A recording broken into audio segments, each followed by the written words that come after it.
প্রস্তাবিত বাজেট জুলাই বিপ্লবের চেতনার সাথে সাংঘর্ষিক বলে মন্তব্য করেছে বেসরকারি গবেষণা প্রতিষ্ঠান সিপিডি। তাদের মতে নতুন বাজেটে মধ্যম আয়ের মানুষের ওপর করের বোঝা বাড়বে, এতে বাড়বে জীবনযাত্রার ব্যয়। বাজেটে কালো টাকা সাদা করার সুযোগ রাখা বৈষম্যমূলক, যা সমর্থন করে না সিপিডি। মূল্যস্ফীতির লক্ষ্যমাত্রা অবাস্তব এবং উচ্চাকাঙ্ক্ষী বলেও মনে করেন অর্থনীতিবিদরা। আরও জানাচ্ছেন তরিক ইসলাম। অন্তর্বর্তীকালীন সরকারের 2025-26 অর্থ বছরের বাজেট পর্যালোচনার আয়োজন করে centre for policy dialogue CPD. এ সময় বাজেটের বিভিন্ন সামঞ্জস্য ও নানান দিক তুলে ধরেন সংস্থাটির নির্বাহী পরিচালক ফাহমিদা খাতুন।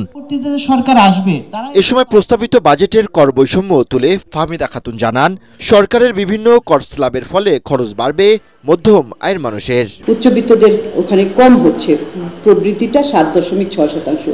মধ্যম যেটা বললাম যে 10 লাখ 15 লাখ টাকা, তাদের তো 16.7% বাড়বে। আর যে যাদের 6 লাখ টাকা তাদের পড়ছে 12%, 12.6%। সুতরাং এইখানে পার্সোনাল ইনকাম ট্যাক্সের ক্ষেত্রে তো আমরা দেখছি না যে এটা মধ্যবিত্তের উপরই যে চাপটা পড়ছে। সেখানে কিভাবে আমি বলবো যে এইখানে ট্যাক্সের ক্ষেত্রে সুবিচার হয়েছে। উঠে আসে কালো টাকা সাদা করার বিষয়, যা বন্ধের দাবি সিপিডির। এ সময় বাজেটের সম্পদ কর ও রাজস্ব আয় বাড়ানোর কোনো পরিকল্পনা না থাকার কথাও জানায় সিপিডির এফএলও।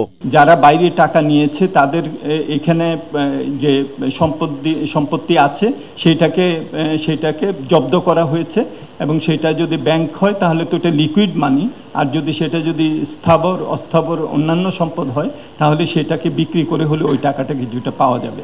তবে আমার আশা ছিল যে এবার যেহেতু ইলিসিট ফাইন্যান্সিয়াল আউটফ্লো নিয়ে অনেক কথাবার্তা হয়েছে, আলাদাভাবে এখানে উল্লেখ থাকবে, তো সেইটা হয় নাই। উপরন্তু আমরা দেখলাম যে কালো টাকা সাদা করার মতো একটা সীমিত আকারে হলেও, এবং সেখানে ট্যাক্সের হার অনেক উঁচু করে সেখানে ফাইন দিতে হবে বা ট্যাক্স দিতে হবে, সেটা করিয়েছে, কিন্তু তারপরও নৈতিকভাবে এটাকে আমরা সমর্থন করি না। বাজেটে বিনিয়োগ বাড়ানো ও কর্মসংস্থান সৃষ্টিতে সুনির্দিষ্ট কোনো পরিকল্পনা নেই বলেও জানানো হয়। উঠে আসে কৃষি, শিক্ষা ও স্বাস্থ্য খাতের বরাদ্দ কমানোর বিষয়। বাজারের এফিসিয়েন্সি, দক্ষতা না বাড়লে, সবকিছু একসাথে যদি কাজ না করে, তাহলে আপনার এই পলিসিটা খুব কার্যকরী হয় না। তরিক ইসলাম, এটিএন বাংলা, ঢাকা।